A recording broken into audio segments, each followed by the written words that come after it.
अस्सलाम वालेकुम। आप देख रहे हैं PA न्यूज HD और मैं हूं आपके होस्ट सादिया बतूल।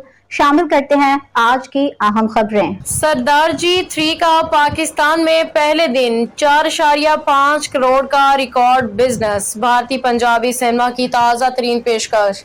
सरदार जी 3 ने पाकिस्तानी सिनेमा घरों में धमाका खेज आगाज करते हुए रिलीज के पहले ही दिन 4.5 करोड़ रुपए का तारीखी बिजनेस कर डाला।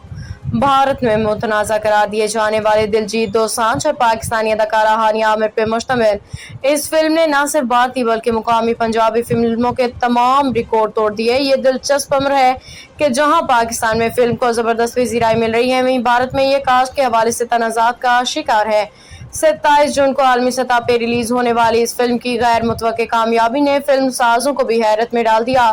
फिल्म ने सलमान खान की सुल्तान जैसी सुपरहिट फिल्म का पहले दिन का रिकॉर्ड भी पीछे छोड़ दिया।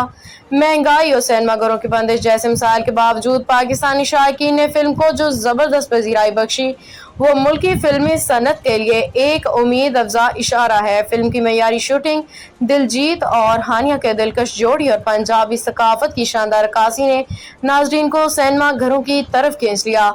हानिया आमिर ने फिल्म की कामयाबी पे अपने जज्बात का इजहार करते हुए एक वीडियो पैगाम में कहा, आप सबकी मोहब्बत ने सरदार जी 3 को कामयाबी की बुलंदियों तक पहुंचाया। मैं अपने तमाम पाकिस्तानी मद्दाहों की शुक्रगुजार हूँ। हानिया की भारतीय पंजाबी सिनेमा में ये पहली एंट्री नाक़दीन की तारीफों की मुस्तहिक ठहरी है। न्यूज स्टूडियो से अब तक के लिए इतना ही। मजीद खबरों और अपडेट्स के लिए देखते रहिए PA न्यूज HD।